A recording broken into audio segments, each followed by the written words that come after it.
সোমেশপুর হাট থেকে ফেরার পথে একটু ভিডিও করতেছিলাম।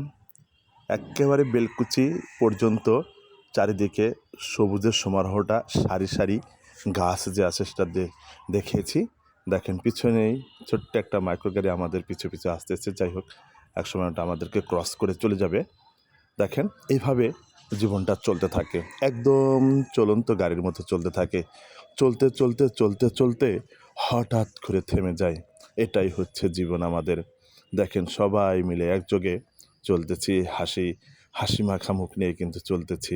যদিও সেদিন গরু কিনতে পারছিলাম না, কারণ দামে পড়ছিল না গরুটা, যার কারণে কিনতে পারি নাই। ঠিক আছে, সবাই একটু ভিডিও করা দেখে ফেসটা চেহারায় আনার জন্য চেষ্টা করেছিল। যাই হোক, সবাইকে ভিডিও করতে পারি নাই, দু একজন বাদ পড়েছে। তারপরে চেষ্টা করেছি ভিডিও করার জন্য। দেখেন এই যে কত সুন্দর সারি সারি গাছ, সবুজ গাছপালা। খুবই ভালো লাগবে আমাদের এই সোমেশপুর টু বেলকুচি পর্যন্ত খুবই সুন্দর গাছপালা হয়েছে, কারণ এখন বর্ষাকাল চলছে, যার কারণে সব গাছগাছালি সবুজ পত্র পল্লবে ভরে গিয়েছে। দেখতে অসাধারণ লাগে। দেখেন এই যে দেখাইতেছি, একেবারে সেই স্পিডে গাড়িগুলো চলে, মনে হচ্ছে যে গাছগুলো সরে সরে যাচ্ছে, তাই না? আসলে গাছ তো সরে যাচ্ছে না, সরে যাচ্ছে হচ্ছে আমরা গাড়ি নিয়ে গতিতে চলে যাচ্ছি, যার কারণে মনে হয় যে গাছগুলোই মনে হয় ধীরে ধীরে এদিক ওদিকে চলে যাচ্ছে। পথের মধ্যেই শেষ একটা ঘটনা ঘটবে, আপনারা দেখবেন। আর শেষ পর্যন্ত কিন্তু ভিডিওটা দেখবেন। দেখবেন যে একটা গরু ছোট্ট একটা গাংচিলে নেওয়ার সময় গরুটা হয়তো গাংচিল থেকে মনে হয় পড়ে গিয়েছিল, অর্থাৎ গাড়ির সহকারে উল্টানোর চেষ্টা ছিল। গরুটা ষাঁড় গরু ছিল তো, যার কারণে অনেক শক্তিশালী ছিল। গাড়িটা উল্টানোর চেষ্টা করতেছিল গরুটা। দেখেন এই যে চারিদিকে সবুজ আর সবুজ। এটা সম্ভবত রাজাপুরের যে মাঠটা আছে, ক্ষেতের মাঠটা আছে, এই পাশ দিয়েই ক্রস করতেছিলাম আমরা। আর একের পর এক সবাই দেখতেছিল ভিডিও করতেছিলাম, সবাই দেখতেছিল চারিদিকটা। দেখেন এই যে দেখে আসলে ভিডিও করলে কিন্তু চিনতে পারবেন না, আপনার নিজের বাড়ি নিজে চিনতে পারবেন না ভিডিওতে। ঠিক আছে, ভিডিওতে অনেক ভালো দেখা যায়, এই রাস্তাটা কিন্তু ওই রকম ভিডিওতে আসে না। আমি তুলে ধরলাম যে দেখেন আমাদের বেলকুচির রাস্তাটা, সোমেশপুরের রাস্তাটা এই যে এরকমভাবে সুন্দর করে তোলা হয়েছে। এই যে দেখেন কত পোস্টার ব্যানার, এই যে কৃষ্ণচূড়া গাছ লাল ফুলে ভরে গিয়েছে। পাশে বাঁশের দোকান, আরও দেখতে পারবেন বড় বড় গাড়ির অবাধ চলাচল।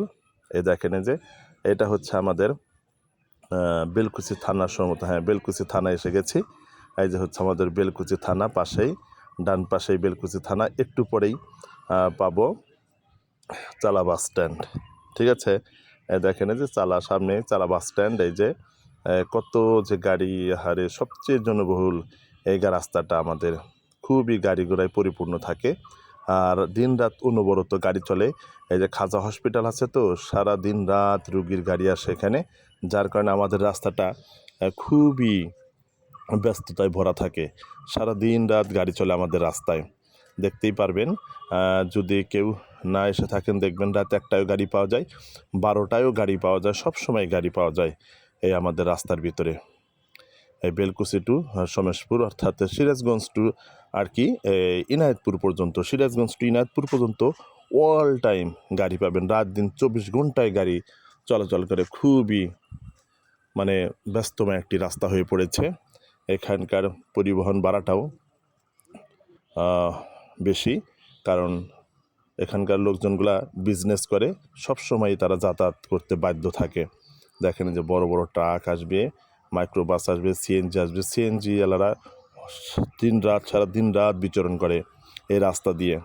দেখেন যে চারিদিকে সুন্দর গাছগাছালি, সবাই আপন মনে চলতেছে। আবার হুন্ডাও কিন্তু আছে, চরম হুন্ডা, প্রত্যেক বাড়িতেই 2-3টা করে আমাদের এলাকায় হুন্ডা থাকে। এই যে দেখেন এই যে গরুটা দেখেন, এই যে এই দেখেন, আরে যাই হোক, আমরা চাইতেছিলাম, যার কারণে ব্রেক করি নাই, বলছিলাম যান অমনি চলে যান, কারণ ওটা দেখতে নিয়ে আবার আমাদের অসুবিধা হতে পারে, কারণ হাইওয়ের মতো রাস্তা, ব্রেক করলে অসুবিধা হতে পারে, যার কারণে সবাই চলতেছিলাম। গাড়িটা কিন্তু ব্রেক করায় নাই। এই দেখেন, এই যে একেবারে চলে গিয়েছে, দেখেন প্রাণ ভরে রাস্তাটা দেখেন। ধন্যবাদ সবাইকে, ভালো থাকবেন। ভিডিওটি ভালো লেগে থাকলে অবশ্যই শেয়ার করে সারা বাংলাদেশে ছড়িয়ে দিবেন। আমাদের সমাজপুর টু বেলকুচি এই রাস্তাটা দেখার সুযোগ করে দিবেন। ভালো থাকবেন সবাই, আল্লাহ হাফেজ।